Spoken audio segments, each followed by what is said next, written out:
Ya, selain nilai yang diturunkan, ada juga kecurangan kenapa nilai 535P3 guru tidak lulus, sementara nilai 500 lulus, di mana keadilan.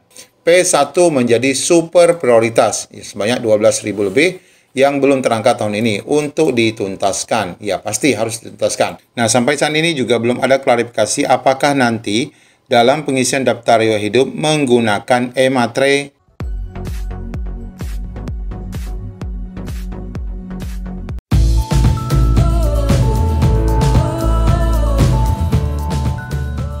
Assalamualaikum warahmatullahi wabarakatuh. Kembali pada video kali ini, admin akan berbagi informasi terkini untuk rekan-rekan yang sudah lulus maupun yang belum lulus. Untuk rekan-rekan yang sudah lulus, ada informasi tentang pengisian DRH. Dan bagi rekan-rekan yang belum lulus, yang mendapatkan kode P saja ataupun TL, P ini kalah perangkingan dan TL adalah tidak lulus, ada informasi terbaru bagi Bapak Ibu dan ini kabar gembira. Serta beberapa informasi lain terkait indikasi adanya kecurangan di Pemda, serta informasi terbaru Kemendikbud 2024 Zero Guru Honorer. Untuk info lengkapnya ikuti video ini sampai selesai.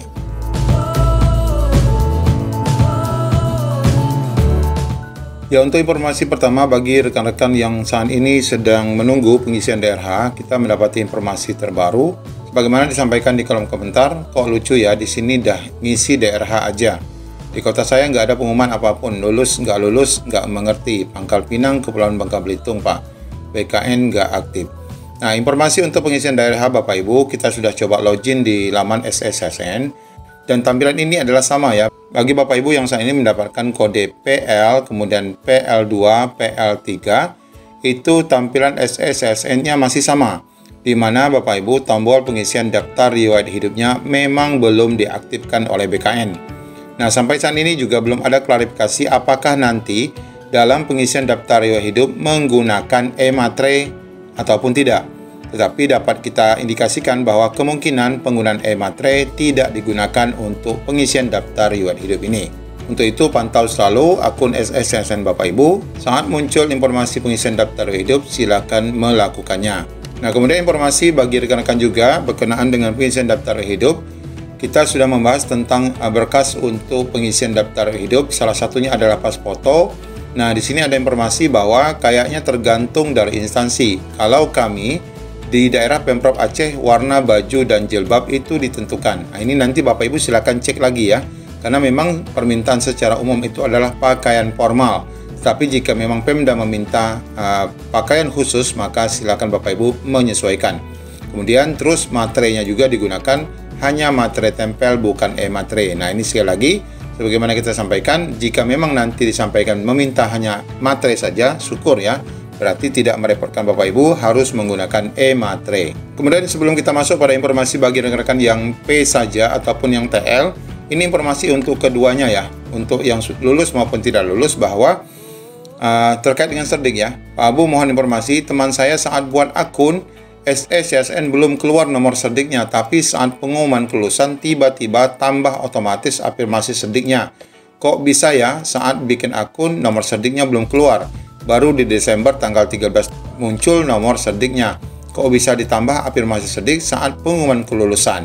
Kemudian ini juga sama, jika serdik diterima setelah daftar P3K, apakah bisa untuk menambah afirmasi? Nah, di sini ada yang menjawab, bantu jawab Bu. Kalau serdik fisiknya belum diterima, tapi ketika dicek di PD Dikti, nama kita sudah tampil, memiliki serdik, maka pada saat pendaftaran P3K pasti akan ada tambahan afirmasi. Nah, ini kemungkinan ada perubahan dari Kementerian Pendidikan ya. Nah, ini tidak boleh berubah seperti ini. Awalnya sebenarnya serdik itu diberlakukan saat Bapak Ibu memilih dan itu mengakui bahwa ada serdik. Jika serdiknya belum muncul, maka itu seharusnya tidak diberlakukan. Namun ini terjadi pada 2023, bahwa serdik yang belum muncul NRGT-nya, akan tetapi saat pengumuman ternyata mereka ini semua mendapatkan afirmasi. Nah, inilah yang mengecewakan rekan-rekan yang belum lulus, di mana akhirnya mereka kalah perangkingan. Nah, ini untuk PGSD ya, rekrutmen P3K 2023 semakin kacau dan membuat tambah nyaris dan sakit hati. Di samping P1 yang diprioritaskan, jurusan bahasa Inggris dilinearkan dengan guru kelas. Akhirnya membuat terjepitlah kami yang PGSD sebagai wali kelas. Kalah perangkingan membuat hati sakit. Nah, ini kebijakan 2023 yang melinearkan bahasa Inggris ke PGSD ya. Sebenarnya tidak linear. Ini hanya menyelamatkan P1 yang bahasa Inggris yang tidak ada formasi di jenjang satuan lainnya. Akibatnya apa? Rekan-rekan PGSD sendiri merasa terzalimi. Nah, ini Bapak Ibu berkenaan dengan formasi kosong ya. Izin bertanya, di kabupaten saya banyak kekosongan guru yang tidak terisi. Ini alias formasinya lebih dikarenakan yang mendaftar kurang dari formasi yang dibutuhkan. Sedangkan di jurusan saya kalah perangkingan. Tapi nilai saya lumayan tinggi. Apakah bisa jabatan yang masih kosong terisi dengan kami yang memiliki nilai tinggi? Nah, ini jawabannya tentu tidak ya. Jika formasi yang berlebih itu bahasa Inggris ataupun bahasa Indonesia, tentu tidak bisa itu dialihkan secara otomatis ke formasi IPA ataupun formasi bahasa Indonesia misalnya. Jadi Bapak Ibu harus sesuai dengan formasinya. Nah, ini tentu akan dialihkan nanti di tahun 2024. Nah, berkaitan dengan indikasi kecurangan, memang ini Bapak Ibu selain informasi yang kita sampaikan adanya nilai-nilai yang diturunkan atau mungkin dinaikkan, ini ada indikasi permainan Pemda. Ada permainan nilai di daerah, waktu tes nilainya tinggi dan otomatis lulus. Namun saat pengumuman nilainya berubah dan tidak lulus.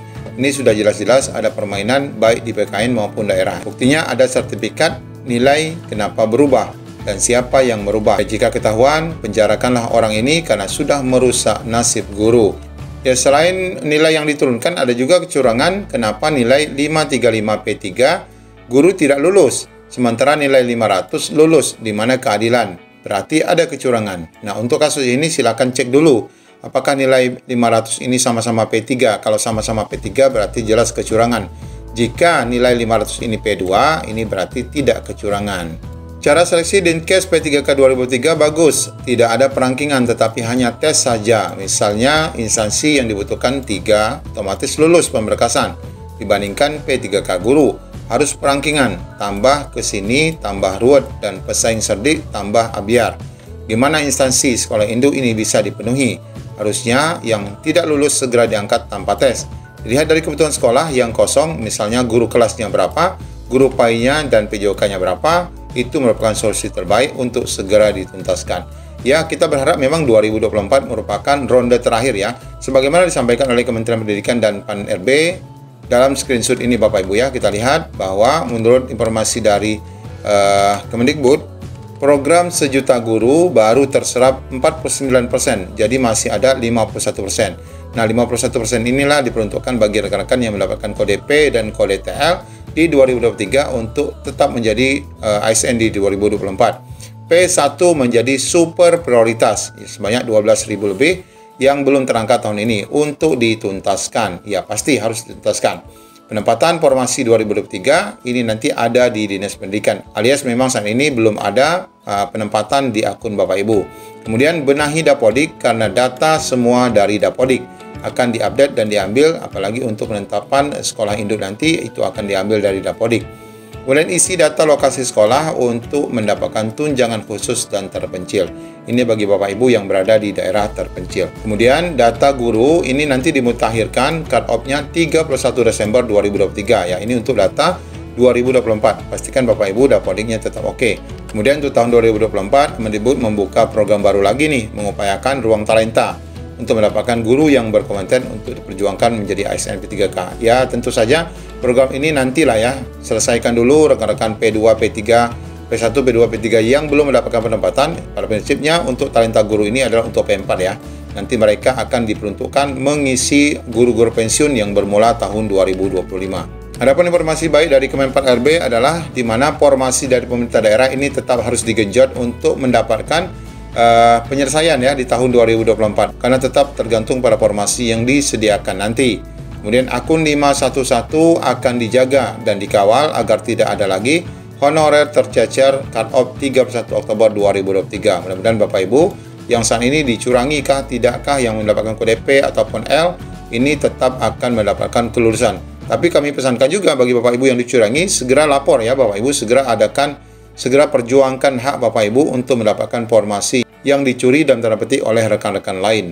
Kemudian akhir Desember akan dilihat berapa lagi sekolah yang membutuhkan guru. Nah, jadi ini akhir Desember nanti setelah pengumuman selesai baru akan dicek lagi kekurangan data keseluruhan untuk tahun 2024. Nah, diperbaiki lagi mekanisme perekrutan guru karena semua guru honorer akan di P3K-kan. Nah, ini Bapak Ibu kabar gembiranya bahwa semua Bapak Ibu tetap akan jadi P3K tahun 2024. Nah, finalisasinya adalah di 31 Desember 2024 diupayakan zero guru honorer. Nah, ini Bapak Ibu angin segar ya bagi rekan-rekan yang mendapatkan kode P. Tapi sekali lagi kecurangan yang terjadi ataupun ketidakadilan yang terjadi pada 2023 ini sangat menyakitkan guru-guru honorer yang semula diprediksi mendapatkan formasi tahun ini namun akhirnya belum mendapatkan formasi. Semoga saja ini semua terselesaikan dan bagi orang-orang yang menzalimi Bapak Ibu akan mendapatkan ganjaran yang setimpal. Demikian Bapak Ibu, Assalamualaikum warahmatullahi wabarakatuh.